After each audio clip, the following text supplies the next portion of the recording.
गणराज्य की स्थापना के 75 साल से ज़्यादा हो जाने के बाद भी अगर राष्ट्र और राष्ट्र में रहने वाले लोग इस बात की चाहत रखें कि उनको किसी भी तरीके का कोटा मिल जाए, किसी भी तरीके का उनको रिजर्वेशन मिल जाए, रिजर्वेशन मतलब वो जिस चीज़ के लिए डिजर्व नहीं करते हैं वो चीज़ उनको दे दी जाए, जिस चीज़ के लिए दूसरे लोग डिजर्व करते हैं।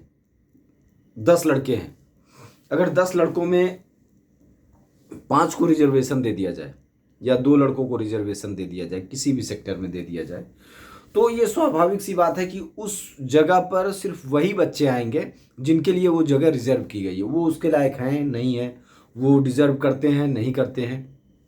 इस बात को पुरानी रिकॉर्डों से समझा जा सकता है कि इसका क्या प्रभाव रहा है, समाज पर क्या प्रभाव रहा है, एडमिनिस्ट्रेशन पे क्या प्रभाव रहा है, और ये चीज़ किसी भी समाज को वैमनस्यता से भर देगा। इसमें सिर्फ भला एक इंसान का होगा, वो व्यक्ति जो धूर्तता से व्यवस्थाओं का लाभ उठाना चाहता है, जो देश के अंदर किसी राइट को, इस तरीके के राइट को अपने हाथ में रखना चाहता है कि वो देश को कंट्रोल कर सके।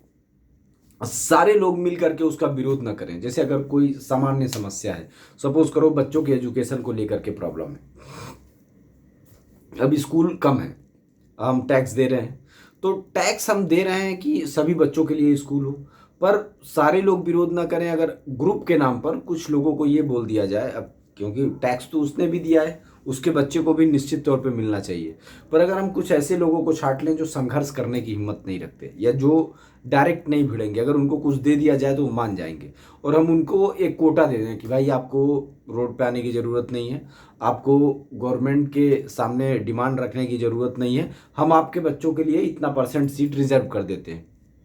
आबादी के हिसाब से वो चीज़ नहीं है, वो जो सीटें हैं उसी में से वो सीट रिजर्व है, उसके बाद भी वो सारे बच्चे उतने सीट में रिजर्व नहीं हो पाए, आ नहीं पाएंगे, पर उसमें से जो प्रभावशाली लोग हैं वो उस सीट का लाभ उठाएंगे, जो कमज़ोर हैं वो उनको उस चीज़ का लाभ कभी नहीं मिलेगा। ये एक कॉमन प्रक्रिया है जो देखने को मिलेगा। आज तक जितने भी लोगों को रिजर्वेशन दिया गया, जितने भी लोगों को रिजर्वेशन के माध्यम से बढ़ाने की कोशिश की गई, अगर हम पूरा सर्वे करेंगे तो हम ये पाएंगे कि कुछ लोग उस चीज़ पर हावी हैं और कुछ परिवार, कुछ समाज या उस समाज के कुछ खास तबके के लोग उस चीज़ का बेनिफिट उठा रहे हैं, जबकि उसका जो मेन समाज है, जो मुख्य समाज है उसका, वो उस चीज़ से बहुत दूर है। उसका बेनिफिट उसको 70-80 सालों में भी नहीं हुआ, अगर 700 साल और व्यवस्था को चलाया जाए तो भी नहीं होगा। किसी भी देश को उन्नतिशील बनाने के लिए, किसी भी राष्ट्र को ताकतवर बनाने के लिए, बच्चों को ताकतवर बनाने के लिए जरूरी है कि उनके अंदर समानता का बीज बोया जाए। संविधान के तौर पर चीज़ें समान ही होनी चाहिए। समाज में कौन क्या सोचता है ये बोलना, ये देखना सरकारों का काम नहीं।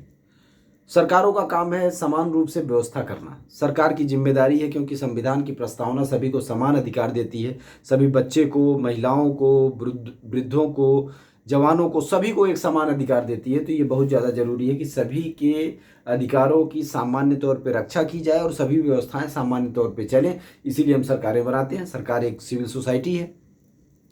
जिस तरीके से हम एक सिविल सोसाइटी बनाते हैं अपने समाज को चलाने के लिए किसी कॉम्प्लेक्स में, उसी तरीके से यह समाज, हम अपने कुछ लोगों को भेजते हैं जो उस चीज़ को व्यवस्थित करते हैं।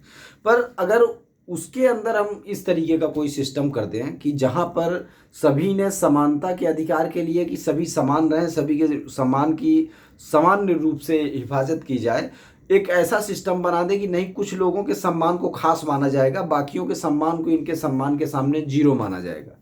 कुछ लोगों के एजुकेशन को इतना खास माना जाएगा कि अगर उनके कम नंबर भी हों तो ज़्यादा नंबर पाने वाले बच्चे कुछ मायने नहीं रखते, उन्हीं को तवज्जो दिया जाएगा। तो इससे राष्ट्र लगातार पीछे जाएगा। इस चीज़ से राष्ट्र की छवि को भी धक्का लगेगा, राष्ट्र की छवि पर भी इसका बुरा प्रभाव पड़ेगा।